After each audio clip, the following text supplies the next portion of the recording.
Rebienvenue dans le Petit Cercle, la version quotidienne et concentrée du Cercle au Festival de Cannes en compagnie du toujours très positif Philippe Rouillet. Salut Philippe. Salut Augustin. Et de la rockuptible Émilie Barnett. Salut. Salut Émilie, on parle ce soir de l'un des favoris de cette 72e édition, Douleur et gloire de Pedro Almodóvar, concluant un triptyque commencé avec La loi du désir en 1987 et La mala educación en 2004. Ce film décrit la crise artistique et personnelle qui traverse un cinéaste joué par Antonio Banderas. Chrono. C'est un film autobiographique à demi avoué, Douleur et gloire. Philippe, qu'est-ce que ça implique? Oui, à demi avoué, parce que le personnage ne s'appelle pas Pedro Almodóvar, mais attention, il a quand même emmené Antonio Banderas chez son coiffeur, il lui donne ses vêtements, et pour son appartement, il a pris ses propres œuvres d'art. Alors qu'est-ce que ça implique, Émilie? Ça donne au film une dimension un peu testamentaire, non? Testamentaire, je sais pas, mais autopsychanalytique, ça c'est sûr.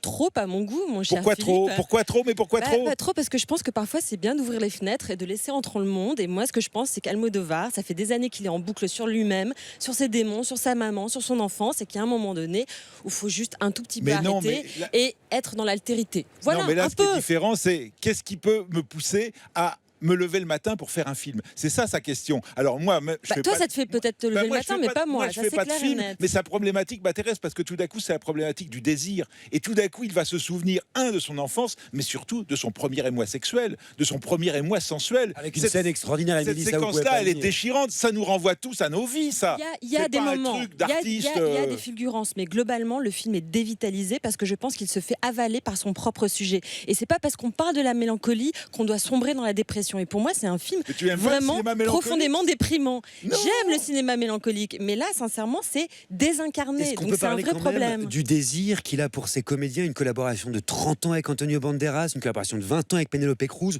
On le ressent ça aussi, le film parle de ça. Non, mais il est très bien, très grisonnant, très chafouin. Moi, j'aime bien Antonio Banderas. J'aime bien Penélope Cruz, mais je veux dire, elle est rayonnante, Penélope Cruz. Elle fait sa maman jeune. Ce qu'on vient de voir, c'est un film, c'est un chant d'amour au cinéma, c'est une sorte de discours de la méthode. C'est un chant du cygne alors. C'est assez tiré une Un balle. testament, ouais. Mais qu'est-ce que c'est beau, les chants du cygne. désolée, Première palme c'est ou un pas film. première palme pour Pedro Mais Almodóvar? oui, moi je vote pour la première palme pour Almodóvar. Il m'a fait pleurer avec cette fin extraordinaire. Comme moi, vous pleurez tout le temps, vous. Mais c'est pas impossible qu'il l'ait. Ce serait un peu triste à mon Mais sens. non, Mais ce ça... serait mérité. Merci Philippe, merci. Émilie, formidable à mon sens, Douleur et gloire de Pedro Almodóvar avec Antonio Banderas et Penélope Cruz en compétition à Cannes, déjà dans les salles françaises. Allez le voir au cinéma. Dites-nous ce que vous en pensez. Nous, on se retrouve lundi pour plein d'autres petits cercles. Pourquoi? Parce que c'est cool, tout simplement. 32 años me ha costado reconciliarme con esta película.